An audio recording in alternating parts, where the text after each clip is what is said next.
आमर बैठक की आसीथिबार सबू चाषी भाई बहन मान को जुहार। हमें तो चाष हिसाब से अनेक चाष बास करूँ और यहाँ देखबार के गले चाषी हिसाब से निजर परिचय के ठीक हिसाब से रखीचु जे आम केन्दा करी भिने भिने चाष करमा तार संगे संगे कम परिश्रम करी अतका के उपादान मान उत्पादन करि पारमा आ ई उत्पादन जेनटा करूँ अतका चाष करूँ तापर कम खर्चा थी के बेसी उत्पादन करमा तो सेटा भी देखुँ और लाभ टिके के आम अतका पे पारमा तो से कथाटा आम आम चाषी भाई बहन मैंने सब बेले से चिंता करतीसन जे कम परिश्रम थी के अतका उत्पादन करें। आ गोटे कथा है जे भिने भिने चाष करी असमिया थी के चाष करी अतका 2 पैसा लाभ पे पार्बे तो से बाबद सब बेले चेष्टा चलईथिसन। तो से भितर आमर चाषी जेनटा मैंने अच्छा किए धान चाष करुचे तो किए मुग बिरी कुलुत सुरसो तापर पियाज भी आसबा एंता भी चाष करूछन। तापर के देखबार के गले आमर कोबी किए करुचे तो बंधा कोबी आसला फूलकोबी आसला मिर्चा आसला बैंगन है अनेक चाष करूछन। तो ई जेन चाष बासटा करूछन तो आमर चाषी काणे केते सफल भी होइछन सफल चाषी हिसाब निजर ना रखीछन। आ जेन माने नुआ नुआ चाष करूछन तो नुआ उपाय वैज्ञानिक कौशल व्यवहार करी नुआ चाष करूछन और नुआ चाषी हिसाब उभा होइछन।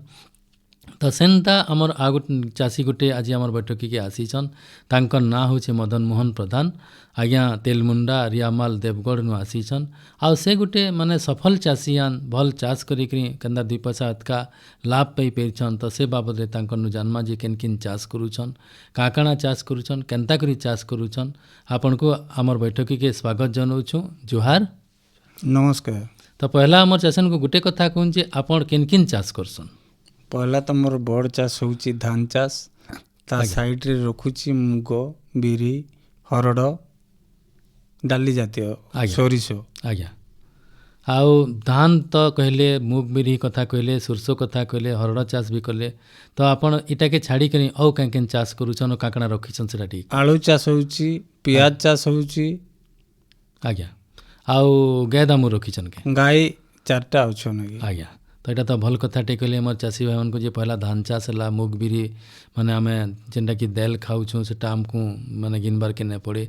सुरसो चाष करुचे बोली कहले सुरसो थी भी आम तेल मिली जावा तार संगे पियाज चाष अच्छे गाय रखीचे गुरस टिके पाऊे आराम जेनता कले भी आउ ई जेन गाय चाषटा करूछन तो गाय जेन रखीछन गोपालन कथा जेन पढ़ीछे तो से थी जेनता कले भी आम जेन खत टिके जेन पाएमा तो से थी आमर चाषटा बढ़िया होता जे पहला जिते बेले आम धान चाष आपन करूछन तो धान चाष बाबद आपन को जानमा जे आपन धान केन केन केते एकड़ चाष करूछन आ केन केन धान करूछन केनता हिसाब करूछन। मुई 7 एकड़ जमीन चाष करूची धान चाष। आज्ञा प्रथम मोर खाइबार लगी जेन धानटा करे हेटा गोटे तार ना होची सारला आज्ञा आ बिक्री पे हमर मंडी रे जेनटा दिया जाउची तार सेटा जमुना है आज्ञा। आउ जेन धानटा हुए ढिपा जो मेरेट से हाइब्रिड करे से मनकर नाटा आज्ञा मुई तो कहि पारुनी ठीक रे आज्ञा हाँ हाइब्रिड धान आज्ञा। तो ये जेन सारला कथा जेन कहले इटा माने निजर खाबाल नहीं करसन तो जेते बेले भी गोटे चाषीटे निजर खाबाल लगी करूचे टिके अन जतन पातन करी करसी सार उस देवार लगी जह माने चेष्टा नहीं करे आपन हाथ केंदा करसन एटा। आज्ञा आमे एठी सारटा बेसी परिमाण रे नहीं दिले आजिकली नहीं हबार आज्ञा तो आमे खतटा बेसी परिमाण पको आ ई पेस्टिसाइडटा बहुत कम परिमाण रे दो आज्ञा खाइबार लगी आउ जेनटा बिकबार नहीं धान करूछन जेनटा कि कहले माने जमुना धानटा कहले तो से जेन जमुना धानटा आपन से रुआ करूछन कि माने आपन बुनुछन कि केन हिसाब रुआ करूछु आज्ञा। तो रुआ जदि जने धान चाषटे करूछे आ गोटे आसले आमर कादो के कदई नसु तार उपरे अछरा भी बुनसु तो आपन जेन रुआटा करूछन केंदा करी करूछन तार चारा जेनटा कि पल्हा घारी केंदा बनौछन तो सेटा टिके को आज्ञा। पल्हा तो तली थी आमे पकई दउ फर्स्ट टाइम आज्ञा 15 रु 20 दिन भितर ताको रोइबार व्यवस्था करू आज्ञा। आ सेटा हाइब्रिड हेता है जोटा कि 5 जमुना कहा जाए आज्ञा गुटे चारा लगेबा को पड़े आज्ञा 6 इंच रु 8 इंच भितर आमे गुटे लेखा चारा जुगई थाउ आज्ञा। किछि दिन गला पर आमे देखो 30-40 टा लेखा पिलो आसी जाए आज्ञा बहुत बढ़िया धान है आज्ञा से 5 जमुनाटा आज्ञा बहुत अमल दिए आज्ञा तेणु करी एटा लाभ मिले बोली आमे बहुत टाइम करू आज्ञा। तो एटा तो बढ़िया कथाटे कहले जे जेन बिहन कथा जेन जमुना धान बिहन कथा जेन आपन करूछन तो सेटा केनु आनले हमर पाखरे दुकान माने सब अच्छन प्राइवेट दुकान आज्ञा ଆମର ଯେଉଁ ସରକାର ଅଛନ୍ତି ତାଙ୍କର ଧାନଟା ଦେଲାବେଳେ ଟିକେ ପଛରେ ମିଳେ ଯେ ଆମେ ଅସୁବିଧା ପାଉ, ତେଣୁକରି ବାହାର ଦୋକାନରୁ କିଣି ଆଣୁ। ଆଜ୍ଞା, ତ ଏଇଟା ତ ଭଲ କଥାଟେ କହିଲେ। ଯେତେବେଳେ ବି ଆମେ ଚାଷୀଟେ ଚାଷ କରୁଛେ ତ ସେ ଯଦି ଅଗେଇ କରି ଚାଷ କରବା ନା ତାର ଚାଷଟା ଟିକେ ଭଲ କରି ହେସି। ତ ସେଥିର୍ଲାଗି ଆମେ ଚେଷ୍ଟା କର୍ମା ଯେ କେନ୍ତାକରି ଯଦି ମାନେ ସରକାର ଯେନ୍ ଧାନ ସରକାରୀ ଯେନ୍ ଧାନ ମାନେ ଅଛେ ମିଲୁଛେ ତ ସେ ଯଦି ଜଲ୍ଦି କଲା ଟିକେ ମିଲତା ବେଲେ ଆମ ଚାଷୀ ବି ସେଥି ଉପକୃତ ହେଇପାରତେ। ଆଉ ଇ ଯେନ୍ ସାଧାରଣ ହିସାବରେ ଯେନ୍ ମାନେ ଧାନଟା ଘିନୁଛନ୍ ବାହାରିଆ ମାନେ ଅଲଗା ଲୋକନୁ ସେଟା ବି ନାଇଁ ଘିନତେ। ତ ଏଇଟା ତ ଭଲ କଥାଟେ କହିଲେ। ଯେ ଆଉ ଗୋଟେ କଥା ଏଇଟା ତ ଯମୁନା ଗଲା, ତାପରେ ଧାନ ଚାଷର କଥା କହିଲେ ମୁଗ ବିରି ଚାଷ କରୁଛନ୍ ବୋଇଲେ ତ ମୁଗ ବିରି ଯେନ୍ ମାନେ ଟିକେ ମାନେ ସୁଖା ଜାଗା ଥି କରୁଛନ୍ ତ ଟିକେ ଢିପା ଜମିଥି ତ ସେଟା କେନ୍ତା କେନ୍ତା କରି ଚାଷ କରସନ୍ ସେଟା ଟିକେ ଧାନ କାଟି ସାରିଲା ପରେ ଆଜ୍ଞା ସେ ଜମିଟା ଆମର ଶୁଖି ଯାଇଥାଏ, ଆଜ୍ଞା। ତାକୁ ହଳ କରିଦେଉ। ସେଠି ମୁଗ ବୁଣି ଦେଲେ ଆମକୁ ବହୁତ କମ୍ ପରିଶ୍ରମରେ ଆଜ୍ଞା ଖାଲି ଟାଣବା ଲାଗି ପଡ଼େ ଆଜ୍ଞା। ଆଜ୍ଞା ଆଉ ତା ବାବଦରେ ଖର୍ଚ୍ଚ କରିବାକୁ ପଡ଼େନି। ମଝିରେ ଯଦି ଗୋଟେ ବର୍ଷା ହେଇଯାଏ ଆଜ୍ଞା ତାହେଲେ ବହୁତ ପରିମାଣରେ ଫଳ ହୁଏ। ଆଜ୍ଞା ଏଠି ଆମର ଖର୍ଚ୍ଚା କହିଲେ ଖାଲି ଟାଣିକିରି ବେଙ୍ଗଳା କରବାର କଥା, ଆଜ୍ଞା ଆଉ ହଳ ଧରବାର କଥା, ଆଉ ଆଜ୍ଞା। ଅଲଗା ଖର୍ଚ୍ଚା ଲାଗେ ନାହିଁ। ଆଜ୍ଞା, ତ ଏଇଟା ତ ଭଲ କଥାଟେ କହିଲେ। ଯେତେବେଳେ ଧାନଟା ଆମେ ଦେଇ ନେଉଛୁଁ ତାରପରେ ମାନେ ଜୁତା ଫନା କରି ତାର ଭିତରେ ବୁନି ନେସନ୍ କି ଆପଣ ଆଗନୁ ବୁନସନ୍? ନାଇଁ, ତାର ହଳ କଲା ପରେ ବୁଣି ଦେସୁଁ। ଆଜ୍ଞା, ତ ଧାନ ଉଠାଲା ମୋର ଧାନ କାଟଲା ପରେ ଯେତେବେଳେ ଆମେ ଧାନକେ ଉଠେଇ ନେଉଛୁଁ ତ କିମ୍ବା ଇହାଦେ ତ ହାରଭେଷ୍ଟରରେ ସମସ୍ତେ ଧାନକେ କାଟି ଦେଉଛନ୍।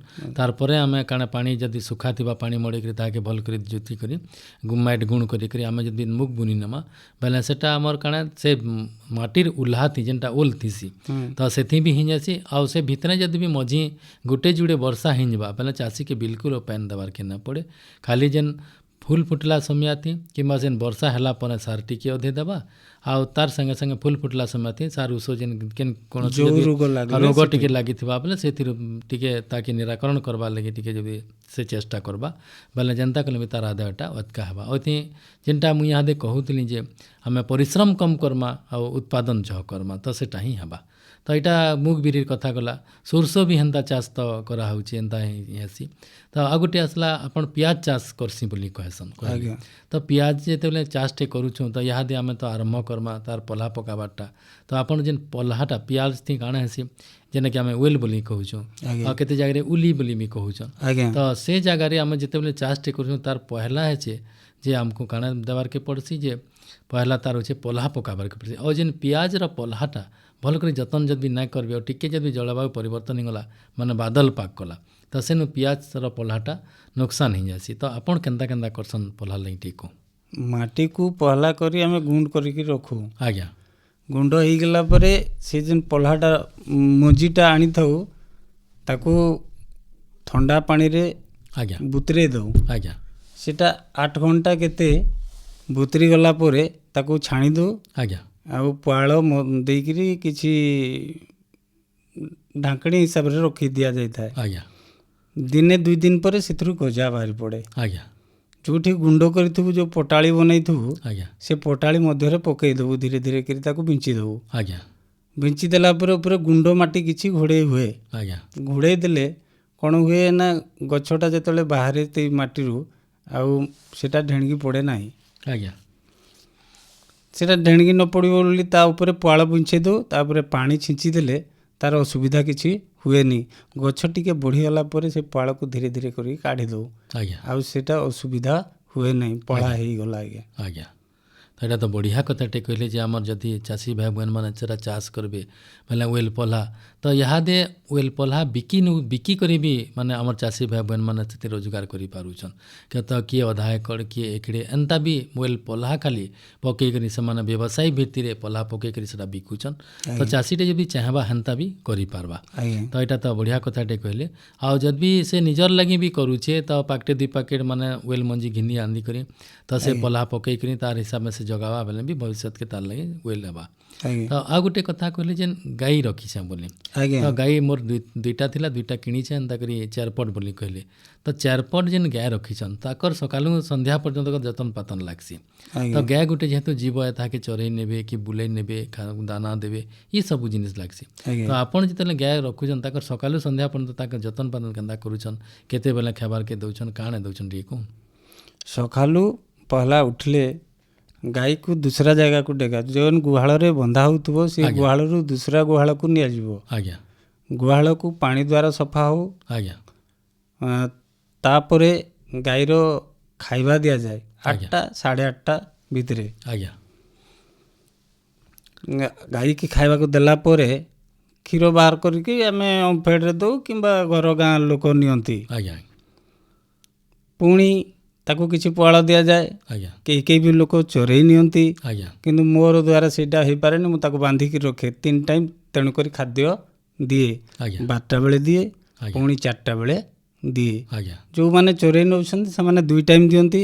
ଆଜ୍ଞା ଆମେ ସବୁବେଳେ ଗାଈର ଯେତିକି କ୍ଷୀର ଦିଏ ଆଜ୍ଞା ଲିଟର ପ୍ରତି 400 ଗ୍ରାମ ହିସାବରେ ଦାନା ତାକୁ ଖାଇବାକୁ ଦେଇଥାଉ। ଆଜ୍ଞା ଆଉ ଗାଈ ବଞ୍ଚି ରହିବା ପାଇଁ ତାକୁ 1.5 କେଜି ଦାନା ଦଉ। ଆଜ୍ଞା ତ ଏଇଟା ତ ବଢ଼ିଆ କଥାଟେ କହିଲେ ଯେ ମାନେ ଗାଏକେ ଯେତେବେଳେ ବି ଗୁରସ୍ ଯେତିକି 10 ଲିଟର ଯଦି ଗୁରସ୍ ଦେଉଛେ ବେଲେ 400 ଗ୍ରାମ ହିସାବେ ଆପଣ ଯଦି ବି ଦାନା ଦେବେ 4 ତ କେଜି ତାର 4 କେଜି ଦାନା ଦେବେ ତାହାକେ, ତ ସେଟା ଆପଣ ଦୁଇ ଥର ଯଦି 2 କେଜି ବି ଦେବେ ବେଲେ ବି ଚଲ୍ବା।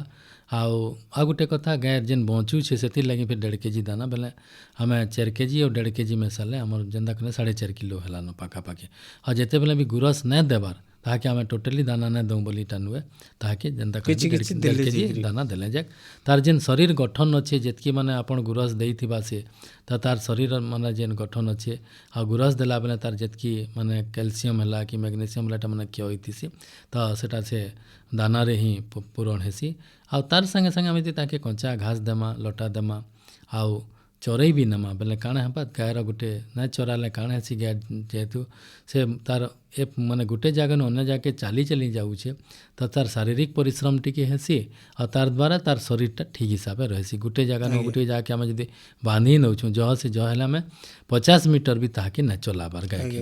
ତ ଇ ମାନେ କ୍ଷେତ୍ରରେ ଆମର କାଣା ହେସି ଗାଈ ମାନେ ସୁସ୍ଥ ନାଇଁ ରହିପାରନ୍, ଗୋଟେ ଜାଗାରେ ବନ୍ଧା ହେଇକରି ରହିକରି ଖାଲି ଶୁଇବେ ଖାଇବେ, ସେଥିଲାଗି ତାଙ୍କର ଶାରୀରିକ ବିକାଶରେ ମାନେ ଟିକେ ଅସୁବିଧା ହେସି। ଆମେ ଯେନ୍ତା ମଣିଷ ମାନେ ଯେମିତି କାମ ନାଇଁ କର୍ମା ବେଲେ ଏକ୍ସରସାଇଜ କରି ଯାଉଛୁଁ ବ୍ୟାୟାମ କରି ଯାଉଛୁଁ, ତ ସେନ୍ତା ଗାଈକେ ବି ଯଦି ତାକେ ଶାରୀରିକ ବ୍ୟାୟାମ ଦରକାର ପଡ଼ବା, ସେଥିଲାଗି ତାହାକେ ଯଦି ଚରା ବୁଲା କର୍ମା 1-2 ଘଣ୍ଟା ବେଲେ ସେ ଯେନ୍ତା କରି ବି ଭଲ ରହିବା। ତ ଯେନ୍ ଆପଣ ଯେନ୍ ଗାଏ ଆଣିଲେ ପହଲା ତ କମ୍ ରଖିଥିଲି ବୋଲି କହିଲେ, ତ 2 ପଟ ଗାଏ ରଖିଥିଲି ବୋଲି ତ ଫେର୍ 2 ପଟ ଘିଣିଲେ କାଁଥିର୍ ଲାଗି? ଆଜ୍ଞା 2 ପଟ ଗାଈରେ ସେ ଗାଈକୁ ବଞ୍ଚେଇବା ଯେତିକି ବେଳେ ସେ ଛୁଆ ଦେଇଥାଏ ସେତେବେଳେ ସେ କ୍ଷୀର ଦିଏ। ଆଜ୍ଞା ଯେତେବେଳେ ପୁଣି ଗର୍ଭ ପଳେଇ ଯାଏ ଆଜ୍ଞା ସେତେବେଳେ ଆମର ବନ୍ଦ ହେଇଯାଏ, ଆଜ୍ଞା ମାନେ କ୍ଷୀର ଦେବାଟା ବନ୍ଦ ହେଇଯାଏ। ଆମେ ଚାଷୀ ହିସାବରେ ତାକୁ ଦାନା ଯୋଗାଇବାଟା ବି ଅସୁବିଧା ପାଉଁ। ଆଜ୍ଞା ତେଣୁକରି ଆମର ସୁଗମ ବୋଲି ଗୋଟେ ସୁବିଧା ଆସିଲା ସରକାରରୁ, ଆଜ୍ଞା ସେଇଠି ମୁଁ ଅନଲାଇନରେ ଇଏ ସୁବିଧା କରେଇଲି। ଆଜ୍ଞା ତ ମୋତେ ସେଙ୍କସନ୍ ହେଇଗଲା 2ଟା ଗାଈ ତୁମେ ଆଜ୍ଞା ଓଡ଼ିଶା ବାହାରୁ ଯାଇକରି ଆଣ।